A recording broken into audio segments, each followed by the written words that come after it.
किसी नगर में एक राजा रहते थे जो भगवान कृष्ण के अनन्य भक्त थे। उन्होंने नगर में भगवान कृष्ण का एक भव्य मंदिर बनवाया था। उस मंदिर में उन्होंने एक पुजारी को नियुक्त किया जो अत्यंत ईमानदार, सरल और भक्तिमय स्वभाव का था। राजा को उस पुजारी पर पूरा विश्वास था। कई वर्ष बीत गए, परंतु उस पुजारी के व्यवहार में राजा को कोई परिवर्तन नजर नहीं आया। पुजारी पूरी श्रद्धा से भगवान कृष्ण की पूजा करते थे। उनका कृष्ण जी के प्रति ये सेवा भाव इसी प्रकार चलता रहा और इस तरह 20 वर्ष बीत गए। अब राजा का बेटा भी बड़ा हो चुका था। राजा ने राजकुमार की शिक्षा दीक्षा बहुत ही अच्छे से कराई थी, जिस कारण वह राजकुमार बहुत ही विद्वान और गुणी बना। राजा ने उस राजकुमार का विवाह अपने पड़ोसी राज्य की एक सुंदर और सुशील राजकुमारी से करा दिया। विवाह की रात राजकुमार तो जल्दी सो गया था, किंतु उसकी पत्नी राजकुमारी को अभी तक नींद नहीं आई थी। वह कमरे में इधर उधर टहल रही थी।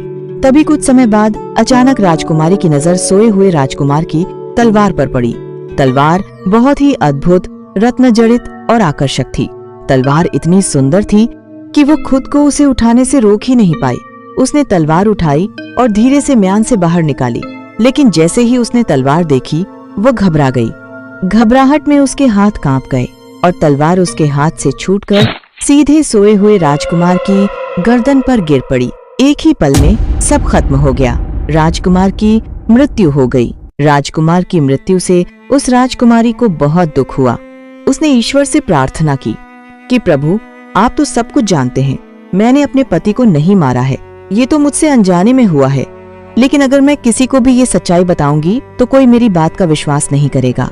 ये ही सब सोच विचार करते हुए राजकुमारी को सुबह के 4 बज गए और सवेरे में उन्होंने खिड़की से महल के पास में बने कृष्ण जी के मंदिर की ओर आते हुए उन पुजारी जी को देखा। राजकुमारी ने उन्हें देखकर विलाप करना शुरू कर दिया। विलाप को सुनते ही महल के आसपास लोगों की भारी भीड़ जमा हो गई। राजकुमारी ने चीख चीख कर ये कहना शुरू कर दिया कि उस मंदिर के पुजारी ने मेरे पति की हत्या कर दी है। यह सुनकर पूरा नगर स्तब्ध रह गया। जब राजा तक ये खबर पहुंची तो उन्होंने उस पुजारी को बुलवाया। हालांकि राजा को पुजारी पर पूर्ण विश्वास था कि पुजारी कभी भी इस प्रकार का घृणित कार्य नहीं कर सकते। राजा ने उनसे पूछा कि क्या आपने मेरे पुत्र की हत्या की है? तो पुजारी ने उत्तर दिया कि मैंने तो कभी आपके महल में प्रवेश ही नहीं किया। मैं हत्या कैसे कर सकता हूँ? मुझे आपके पुत्र की हत्या की कोई जानकारी नहीं है। राजा को पुजारी की बातों पर पूरा भरोसा था, लेकिन प्रजा के दबाव में आकर उन्होंने कठोर निर्णय लिया। उन्होंने पुजारी को सजा सुनाई की पुजारी का एक हाथ काट दिया जाए। निर्दोष पुजारी का हाथ काट दिया गया। अपने साथ हुए इस अन्याय के कारण पुजारी को बहुत ही अपमानित महसूस हुआ और इस कारण उन्होंने उस नगर को त्यागना ही उचित समझा। जब पुजारी दूसरे नगर में रहने लगे तो कुछ दिन बाद उनके मन में विचार आया, क्यों ना मैं किसी ज्योतिषी से ये पता लगाऊं कि आखिर बिना किसी अपराध के मैं ऐसा दंड क्यों भोग रहा हूं। तब वह एक ज्योतिषी के पास जाते हैं। पुजारी ज्योतिषी के घर पहुंचकर उन्हें आवाज लगाते हैं तो दरवाजे पर ज्योतिषी की पत्नी आती है। जब पुजारी कहते हैं कि ज्योतिषी महोदय कहाँ पर हैं, तो उनकी पत्नी अपने पति ज्योतिषी को बहुत बुरा भला बोलकर अंदर चली जाती है। पुजारी सोचते हैं कि मैं तो अपनी परेशानी लेकर इनके पास आया था, पर लगता है ये लोग भी कुछ कम परेशान नहीं हैं। वो ये सब सोच ही रहे होते हैं कि अचानक सामने से ज्योतिषी आ रहे होते हैं। पुजारी को देखकर वो उनसे आने का कारण पूछते हुए उन्हें अपने घर के अंदर ले आते हैं। अंदर भी ज्योतिषी की पत्नी उनको लगातार गाली दे रही होती है। ज्योतिषी अपनी पत्नी से बिना कुछ कहे पुजारी जी को अपने कमरे में ले आते हैं। तब पुजारी जी कहते हैं, आप मेरी समस्या छोड़िए, पहले आप मुझे अपनी समस्या बताइए।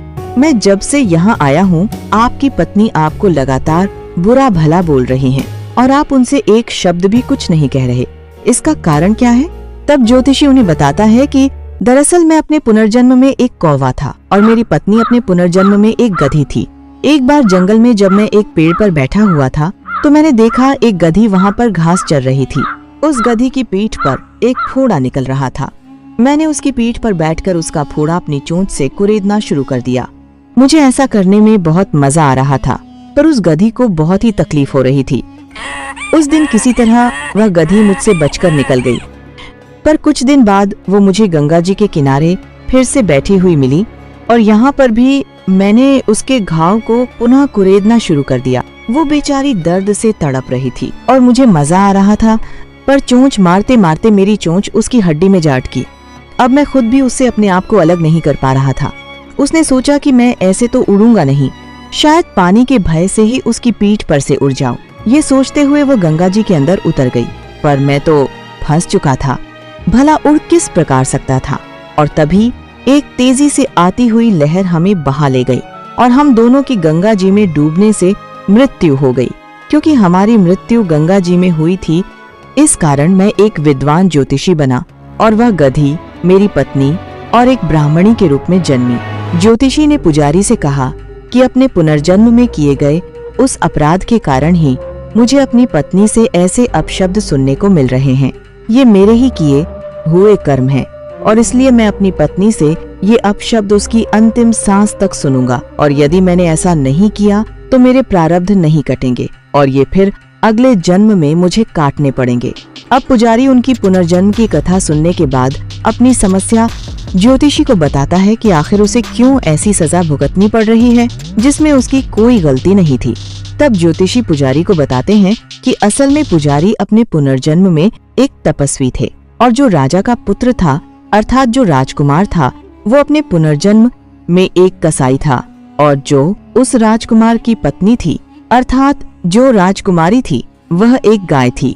ज्योतिषी आगे उनकी पुनर्जन्म की कथा सुनाते हुए कहता है कि जब आप गंगा जी के किनारे लगे हुए एक वृक्ष की छांव में तपस्या कर रहे थे, तभी वहां से एक गाय भागती हुई उस मार्ग से निकलकर एक वृक्ष की ओट में छिप गई, और उसके पीछे आ रहे कसाई ने जब आपसे उस गाय के बारे में पूछा कि वह कहाँ गई हुई है, तो आपने उसे अपने एक हाथ से इशारा किया कि वह उस ओर गई है, क्योंकि आपने उस जन्म में कभी न झूठ बोलने का प्रण लिया था, जिसके चलते आपने कसाई को उस गाय का पता बता दिया।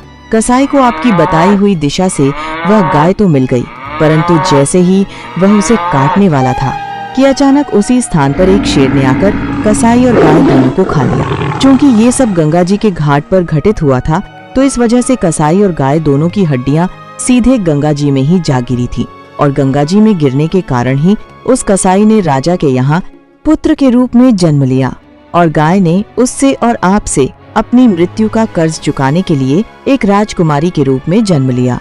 ज्योतिषी पुजारी से कहता है कि ये आपके पुनर्जन्म के कर्म हैं। आपने जिस हाथ से इशारा करते हुए कसाई को उस गाय का पता बताया था, इस जन्म में उस गाय अर्थात उस राजकुमारी के कारण ही आपको अपने उस हाथ को खोना पड़ गया। ज्योतिषी पुजारी से कहता है कि हे ब्राह्मण देव, प्रभु के इस कर्म चक्र से कोई नहीं बच पाया है। पुजारी की आंखों में आंसू आ गए। अब उसे सब समझ आ चुका था, कर्मों का फल अवश्य मिलता है। दोस्तों, इस संसार में कोई भी अपने कर्मों के फल से नहीं बच सकता, इसलिए हमेशा अच्छे कर्म करें और जहाँ गलत हो रहा हो वहाँ चुप न रहें।